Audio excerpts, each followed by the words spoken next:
don't know anything about me, I live in Mississippi. I grew up in Mississippi. I'm from Mississippi. I spent 10 years in Atlanta. So I've always been from the South. And that's my world. And I grew up Baptist. So what I'm going to be talking about is how to come out and how not to come out to friends and family if you're in a very religious context. What JT just got finished talking about was debate. And debate is, I think, one of the most valuable things that we do. And my appreciation for that has grown over the last couple of years. Initially, I think my response was, I don't think it's worth anything, because like you said, maybe it doesn't change minds. But I don't think that's true. I think it does. And the difference is that where I am, I live in such a thick religious culture, and so many people in my life are very, very devout about their faith, that debate won't even really work in that setting. So what I'm talking about today is not about how to engage folks in a more polemical way. I'm talking more about what do you do if you live in an environment where you're just now starting to identify as an atheist. So you're not being invited to debate and to discuss with someone who wants to disagree with you. You're just trying to just tell your family, I don't really believe anymore. And how many of y'all have done that before? Raise your hand. Okay, so you guys know what I'm talking about. Show of hands, how many of you think it went well? Raise your hand. Okay. How many of y'all it did not go well? Okay, about half and half. Yeah. I did mine terribly.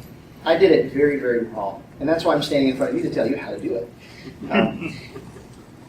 Outgrowing Your Closet is a great name for this workshop, because I don't think that you should just come out if you live in a very religious environment. If all of your key relationships are devout, I think it's a terrible idea, personally, to just come out, unless you're looking to burn some bridges, in which case, maybe that's what you want to do. Maybe you're in an abusive situation, and sometimes just leaving that situation is the only thing to do, right? But if you're trying to maintain relationships, because these are very close and personal, and you need them, especially if you're in a dependent situation with them, you don't want to just burn your bridges right away.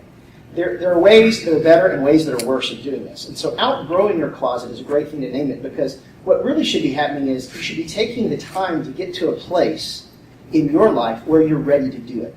And you don't have to assume it has to be right away. Did you have that experience? Any of you identify with that it took time to come out? And you have to get more comfortable with where you are and with who you are. And I would recommend that, personally. I'll explain more what I mean in a second, assuming that I can make this work right. Let's see. So if I hit the space bar, you would think that would make it work. Okay, tell me if it starts advancing. Outgrowing your closet. The first thing I need to do, and there it goes, is tell you why it matters to come out. You know, I've never lived anywhere else. And so I speak about the world that I know. You know, I talk about what it's like coming out in the Deep South and coming out to very religious friends and family. But when other people hear me talk about that or see me write about it, their response is, why does it matter? Why don't you just move on? You know, why is this atheism thing even so important to you? Why do you let it define you? Has anybody asked you that? The reason is because everyone else is trying to make the alternative define me. And that's why I have to talk about this. Because I have to delineate, I have to differentiate between myself and my environment. It's the only way for me to claim my own life. Because the expectation is there, and it's universal, that you're supposed to be what they are. And if people are writing me from Oregon or Germany to tell me that I'm making too big of a deal out of my atheism, my response is, get out of my life. You know, this is not your responsibility. If you lived in my life, you would understand this has to happen. I have to take the time to mark out some boundaries in my own life. And I'll explain more about what I mean by that in a minute. So coming out, it matters. And here's some reasons why it matters. Number one, because you should learn to feel at home in your own life. Your own life should be a place that you feel at home. And this is something I didn't see. And I want you to understand it too. If it's not a place, if you're not in a place where you can do that. Oh, your slide there. Oh, man. See, I did the spacebar thing. Tell me if it does it again. Atheism is just the beginning. Atheism is the answer to one question. Do you believe in gods? It's not a comprehensive life stance. It doesn't answer all of the questions of life. It doesn't tell you how to run a society. It may tell you how not to run a society, but by itself, it's not a comprehensive worldview. It's just an answer to one question. So it's just the beginning. I would also say that I'm a secular humanist. And I think many people that I know that are atheists would identify the same way. Part of being a humanist is that you know that this one life is all you get. And you want it to be the best life that you can have. You want to live your life to the fullest, which sounds like a Bible verse. You want to live your life to the fullest and have the best, the happiest life that you can. And you're not doing that if you're not at home in your own life. If you have to pretend that you're something that you're not, then you're not at home in your own life. And you owe it to yourself to learn to claim your own life. That's part of why it matters to come out. I didn't see that when I was a new unbeliever. After I deconverted, I just thought my goal was to try to swallow myself up and just erase anything about me that was different from everyone else, because I was trying to reduce conflict. One of the reasons why I'm not been big into debate is because I say I'm not a fighter, I'm a lover. You know, I'm not actually very good at it. When people confront me, I'm not very good at responding. So it's not that I don't think there's value in it, I just think I suck at it. But what I do want to do is maintain good relationships. And so, as a result, I've gone into the opposite ditch, which is that over time, I tried to squelch my differences and not tell anyone, to hide it and keep it in. And this was a terrible idea, because I never had a plan to exit it. Instead, I kept it to myself, and eventually it did come out, and when it did, it was bad. I didn't do a good job of managing it, and I want other people to have a better experience than I do. And I think the best way to do that is to take the time to outgrow your closet before you come out of your closet, if that makes sense. So you owe it to yourself. And I was so well programmed as a Christian to not think of self that it would have never occurred to me that it matters that I need to do what's good for me. Can you identify with that? I don't know what your brand of Christianity was, but mine was very absorbed in the concept of embracing the cross. You know, putting your own needs down and putting others above yours, which is a beautiful notion. It's very altruistic. But there should be some sort of balance. If you completely lose your own needs, it's going to come out some way or another. You're going to get burnt out, you're going to feel resentful, and it's going to hurt your relationships eventually. So again, this is why it matters that you need to learn to take ownership of your own life. And if you have it come out, it should be a goal of something that could be eventually done. All right, now this should not advance. It encourages others to self-identify. When you hear someone else whom you know, I said stop it. Try the arrow keys. That's what I've been doing. Oh. And it just starts right back up again. Nice. When you see someone else come out, it emboldens you because now you know that somebody else is in the same boat you are. And Greg Christina has done a good job of explaining that this is what helped the LGBT movement over the years. It's just the act of self-identifying. It empowers others to step out and do it as well. And it also changes public perception because each new person that steps out and is a normal person, a functioning member of society, and says, actually, I'm an atheist, it adds strength to the others who are just waiting for somebody to do that, to help remove some of the stigma. And one other thing that, okay, there's just no way that I'm going to be able to do this without it messing up on me again. It helps loosen the stronghold, or the stranglehold, is whatever, I said stop, of fundamentalism.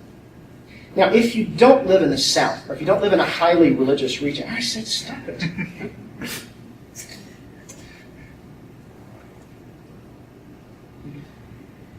Fundamentalism has been reaching and overreaching for a stronger place in American society, if you haven't noticed. There's a lot of people who have not appreciated this. Their opinion is, you know what, just ignore it. It's going to go away. It'll never survive in a scientific age. You're shaking your head because you know that's not true. The advent of the internet did not kill religion. Now, granted, there hasn't been enough time, but I don't know if you've noticed, but the internet is just as capable of promulgating nonsense as it is of propagating the truth. It's just as likely to dispense idiocy. And so it's not enough just that information is out there. There is a reach happening among fundamentalists that's been going on for decades. They've been organizing for decades to influence the political process. They've been training lawyers, they've been training politicians, they've been training teachers, they've been homeschooling, and they've been building an alliance of people that's had a groundswell over time. And some money has been poured into it. And it doesn't go away. And it's not going away. We're going to have to actually try to take away from some of its strength in society by stepping out. And when you step out and identify as an atheist, Again, I'm going to quote Greta a lot because I've been really helped by her writing. She said, religion requires social consent for its strength. In order to continue to have strength in society, it requires social consent. And you deny it, that consent, when you say, you know what, I'm actually not a member of that club. And you don't have to even say anything more than that. You don't even have to try to argue against the existence of God. Just by saying you're an atheist, you've automatically offended them because you've just removed one person off their chart. You just removed consent. So coming out of the closet helps everybody. It might even help turn the tide of some of what's trying to go on in our society. We've got people trying to remove reproductive rights. We've got people continuing to fight for marriage equality, against marriage equality, I should say, and they're not going to quit. So by stepping out and saying, you know what, I don't belong to your club, it helps them see, you know what, maybe we don't have the place of privilege we once did, and maybe we need to kind of reframe this and come at it a different way. There's no way, I don't even know, I give up. All right, how it's different for us is everything that I just said, and I'm going to skip past that. Typical reactions you'll get. All right, how many of y'all came out and you heard some of these things? I created a bingo game. That's kind of an in thing now, so I created a bingo game. So this is Godless Bingo, and these are the reactions that you'll get when you come out. I'm not just talking about a debate setting. I'm talking about you go to your parents or your friends or maybe even your spouse, and you say, I really don't believe anymore. And these are the sorts of responses you get. I'm an atheist. No, you're not. How are you going to tell me what I believe and what I don't believe? Okay? It's like you're saying, I don't even have the right to label myself. You know, it's like the person is saying, it's not your job to label you, it's my job. So no, you're not an atheist. Total denial, right? It's just a phase. You know? It'll pass. We all go through hard times. Did you get that? I hated that. Because the implication was, you know, you're kind of being a sissy about this. If you'll just, whatever it is that's happening to you, I'm sure you're going through something bad. Because that's the only reason you would quit believing, right? Because something bad has happened to you.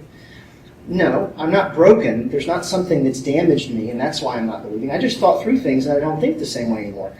But they say, no. You're obviously going through a hard time, and I just want you to know we all go through hard times. It's just a phase. Okay? Phase is still going.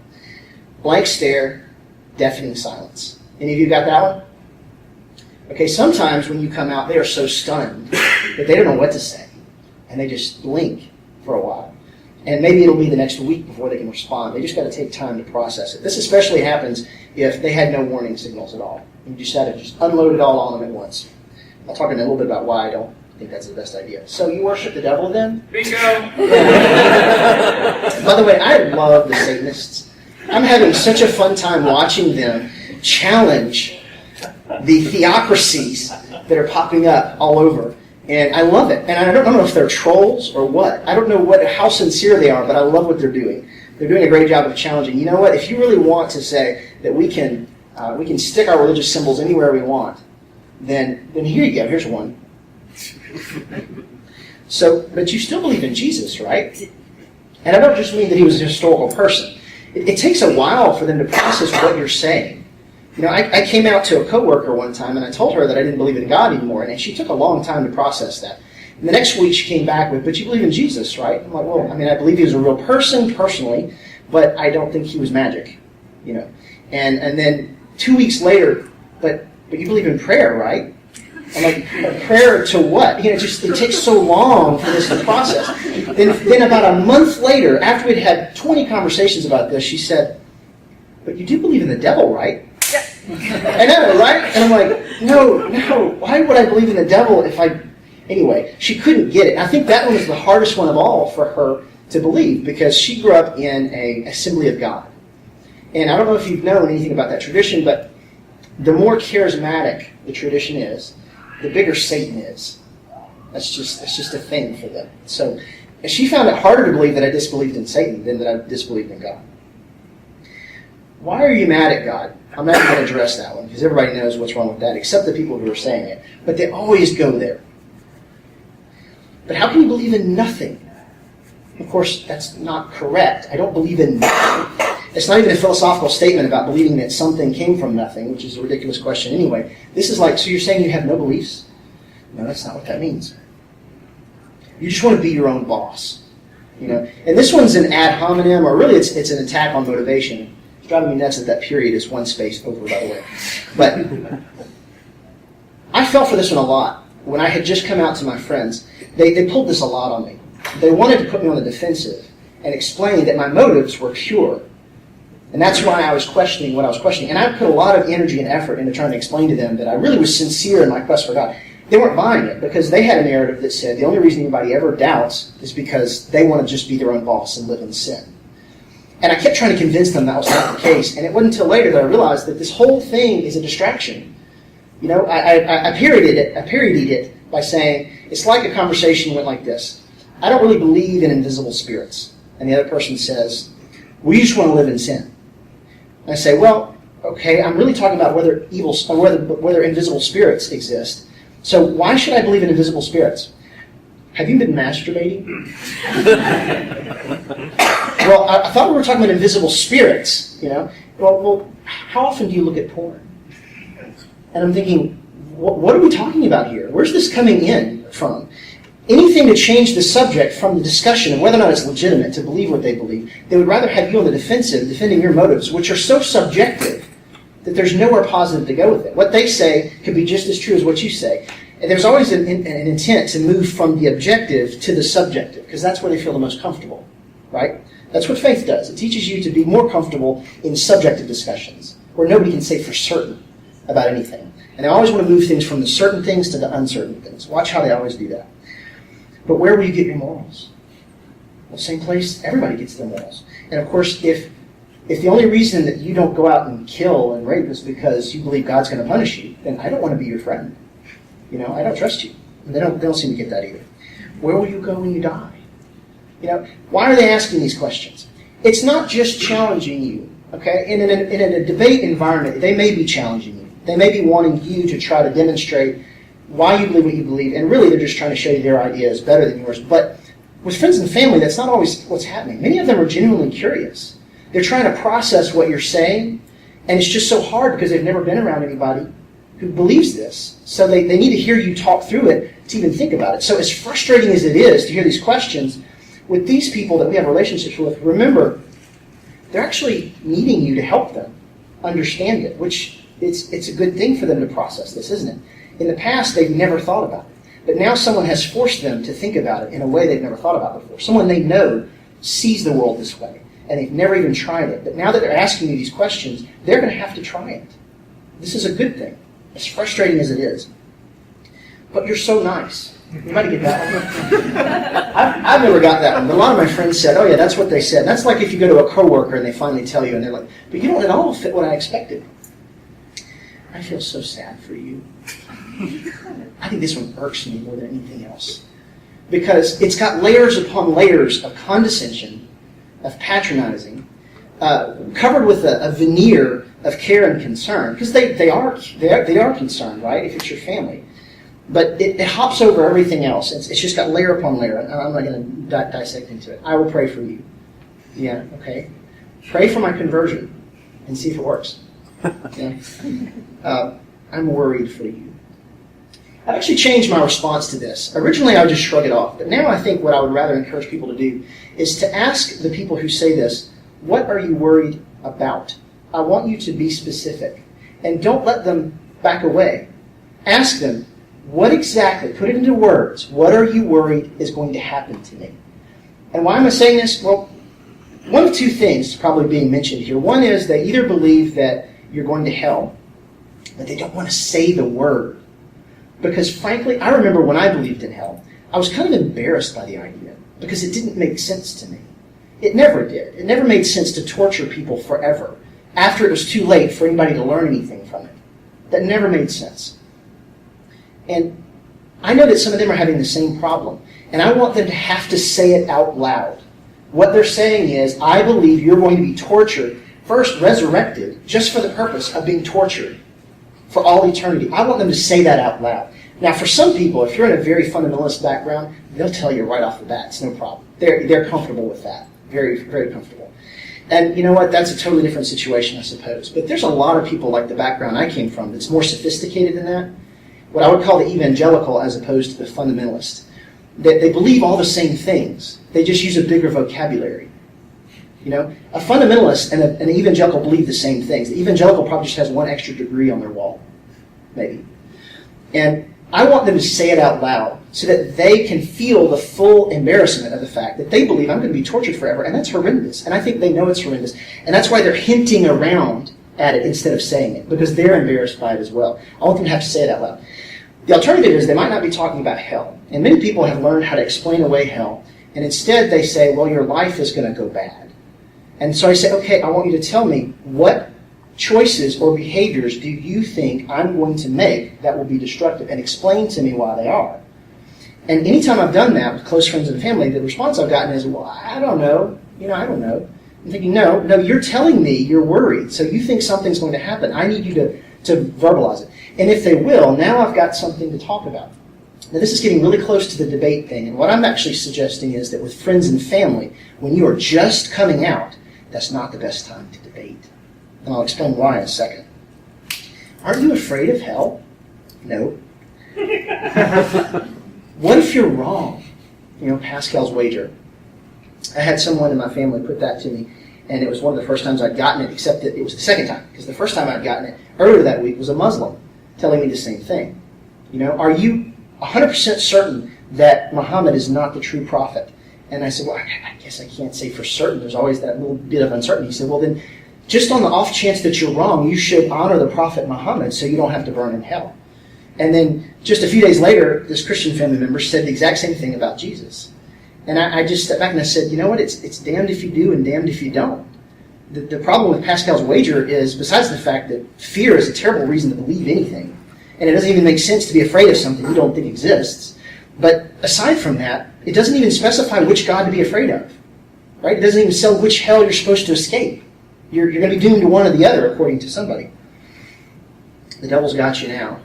And there's nothing to say to that. I mean, really, honestly. You believe I'm a puppet for an invisible spirit. There's not much I can say except to say, you've just depersonalized me. You've just dehumanized me. You're saying I've got strings pulling. So much for your thing about free will. Why is it that God can't interfere with free will, but the devil can do anything he wants? I see some real problems in that theology, and sometimes I actually address that just because I actually like to do that kind of stuff. Think of the children. Have you gotten that? If you happen to be a parent and you tell people that you're not an atheist, now all of a sudden they are fearful for your children. And that's back to the I'm worried for you. What exactly do you think I'm going to do to my children? What is it that you think that's so harmful to them? I want to hear you put it into words. But this operates on a visceral level, and this is actually a sticking point for a lot of families. And once they get really manipulative, it's because of the children. And if you really want to get a group of people riled up, you mention the children. It just bypasses all logic and argument. Now you reference children, and all of a sudden it's just the emotional protective strings come out. You don't even have to argue anymore. Now you just got everybody on their strings. How could you do this to us? Like you've injured them. Right? It's being taken as an attack upon them. And I've come to understand a little bit more why it's that way. Back what I said before, religion relies on social consent. You've just removed strength from their own worldview, and it feels like an attack on them. You've just taken away from their tribal identity, and it's going to feel like an attack on them. That's why even just saying I'm an atheist feels offensive to them. And many people are so egocentric, they don't even know to think twice before they say it this way. How could you do this to us? Like it's all about them. They're more mad at you now that they're going to have to be worried. You've just inconvenienced them. That's a really selfish response. I wish I were dead. Yes, people say this. Has anyone here ever had that said? I've had several friends have that said to them. I wish I were dead. Someone said, my mother said, I wish I had died in surgery last year so I wouldn't have had to find out about this about you. Again, egocentric. Never mind you. I'm more frustrated that you made me have to be feeling this pain now. How could you do that to me? I wish I had died. I wish you were dead. Yes, they say that. I wish you had died. I know someone who, their parents' response was, if only you had actually died in that car accident. You were still a believer then, and you'd be with us in heaven. Yeah, you're laughing, but that's awful. That's a terrible thing to say to somebody. I wish that you had died when you were younger so you would have still been a Christian. But now something has changed. Your eternal destiny is ruined, and now if you die, you're up a creek, and you're going to be burning in hell forever. What a terrible thing to say to somebody. I wish that you had died sooner. That's terrible. Anyway, I'm not going to go into that because that just angers me. Just wait until something bad happens to you. This reminds me of when your mother says, wait until your father gets home. Because it's not a direct threat, is it? It's not actually threatening you, but it is. It's saying, I'm not going to do anything to you. And I'm not saying God's going to do anything to you, right? Because, he can't do that according to some people. But something bad's going to happen to you. I'm just saying, it just does. Maybe God's going to remove his protection from you, And then things are going to go bad. And then you'll see that you need him again. What a manipulative thing to say. But you can be prepared for that happening. People will say that to you. And they call this love. Because when you're taught that coercion is a necessary part of love, then all of this feels like love to them. Even though it's not. It's actually harmful. And I don't think it matters that they feel love for you if what they are doing is harmful. But try to get them to understand that. It's hard. They truthfully do care. They wouldn't be doing this if they didn't care at all. But the bless your heart. I have to explain what that means. This is the southern response. The southern response is always nice to your face, stab you behind the back after you leave. Right? In the South, we don't say what we're thinking. We wait till you leave and then we say it. Start a prayer chain. I don't know if you know this, but a prayer chain is actually a socially acceptable way to gossip about people. In the South, you don't talk bad about people, you ask for prayers. And then you can say anything you want, right? You ask for prayers. You start a prayer chain. It's a gossip. It's a gossip chain. All right. Where'd it go? There we go. You were never a real Christian. Now, your family's not going to say this to you, probably, although some might. If your family that's been watching you for years and years, I was a Christian for 20 years. They know how sincere I was. When I get this, it's from complete strangers. And they've never seen me in their life, and they've never so much as read but maybe one sentence from me, and they automatically can definitively declare that I was never a true Christian. Y'all have all gotten this before. It's amazing to me the presumptuousness of that. Never mind the 20 years of passion I put into my faith. Never mind the fact that I got to know the Bible better than they did. I guarantee you I could beat them in a Bible knowledge quiz. Doesn't matter, because of course Bible knowledge doesn't matter, right? But in terms of passion for what I believed was a real person, it was my whole life.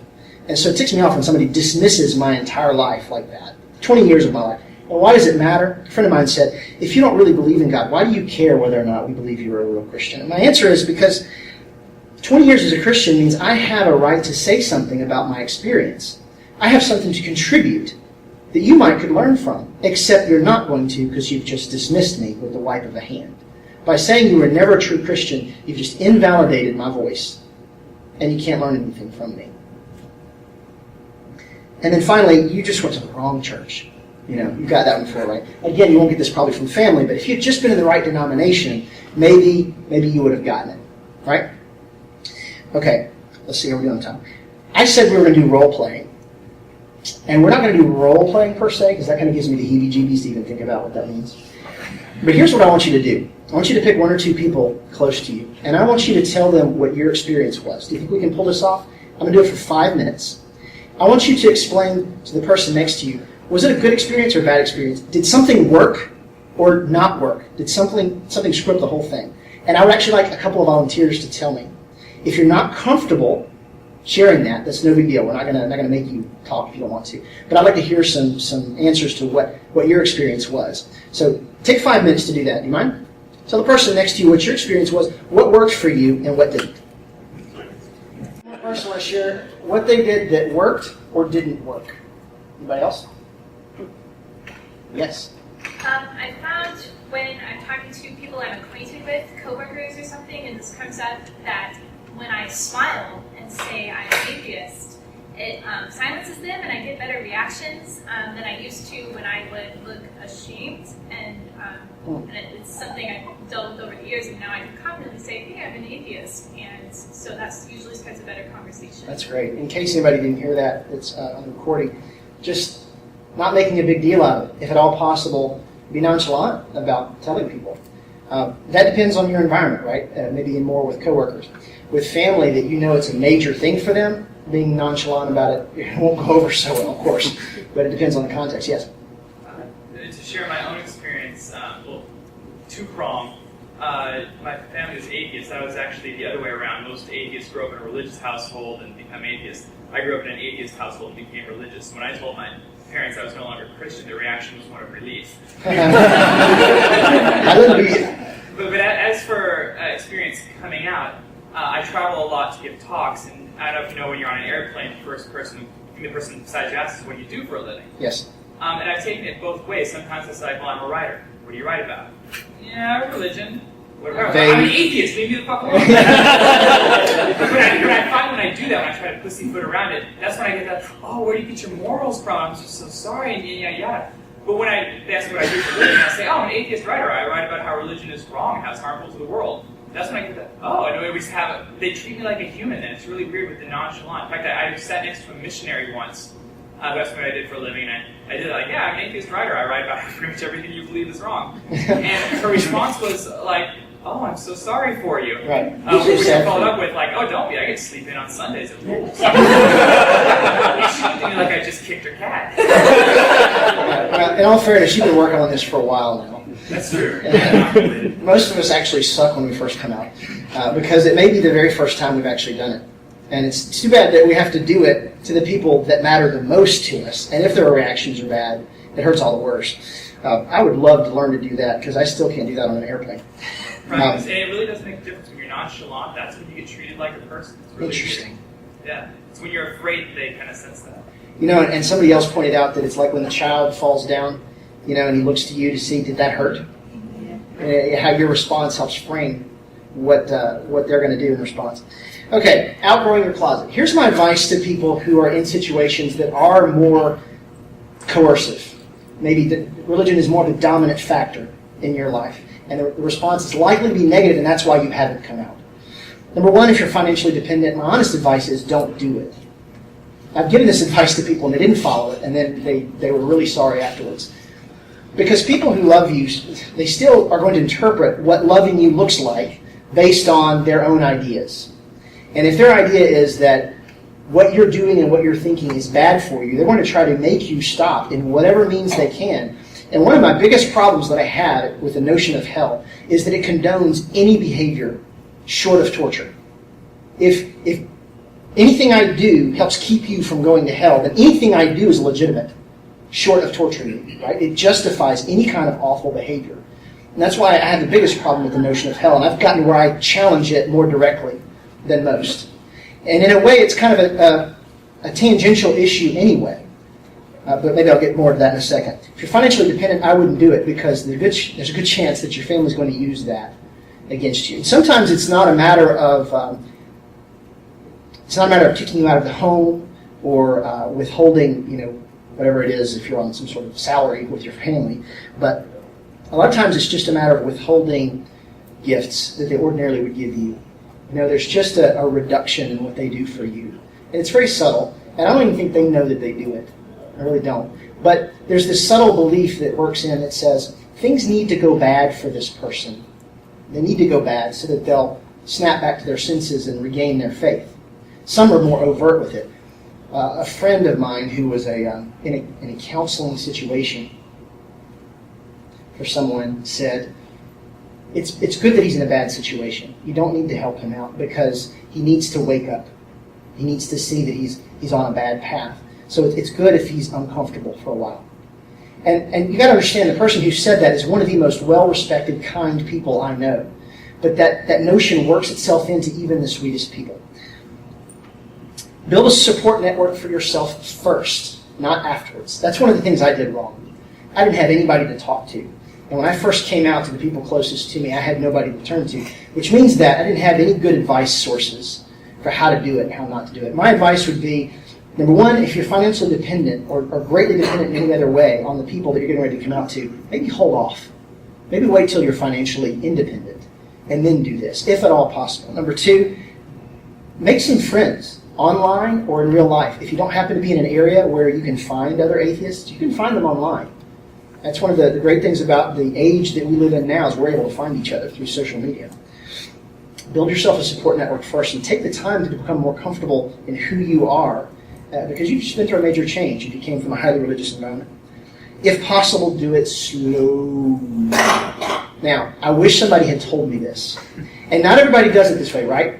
The philosophy is, it's like a Band-Aid. Just rip it off, get it done as fast as you can. All right? A lot of people, that's just the way they prefer to do it, and maybe that's your way. Again, my suggestion is that's probably a bridge-burning thing to do, probably. Unless you're in a situation where it turns out they were nowhere near as adamant about their faith as you thought they were.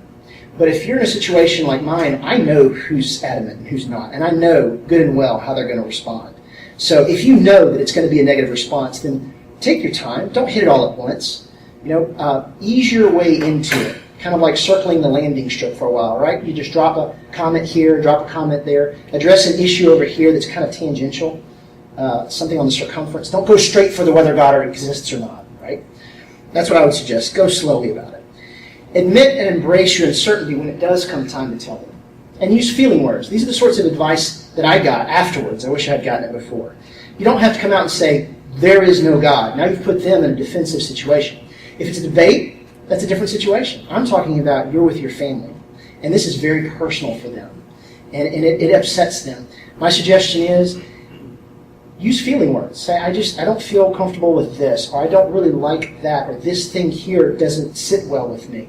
And do it in such a way that you don't challenge them to fight you as a response, to see you as a threat to them, if at all possible. Unfortunately, they may see you that way anyway. But do your best to maybe say, you know what, I'm not saying I'm certain about anything, because the thing is, you're probably not. I mean, most people would say, I can't say for certain about a lot of things. I just really persuaded against the idea. Empathize and try to remember how this would have struck you before. The longer you go, the harder it gets, right? The farther you get away from your own religious past, the harder it gets to remember how you ever thought that way. Have you had that problem? I find myself wanting to write as much as I can about it now while it's still fresh. Because I can almost tell that 10 years from now I'm going to say, I don't understand how I ever thought any of that stuff. Right now it's still kind of still fresh in my memory. But a friend of mine said something really good, and I want to read to you what David said. He said, be prepared for them to possibly be vicious. And don't take it personally, if at all possible. By rejecting their religion, you are harming one of their deeply ingrained tribal markers. And they will not take that kindly.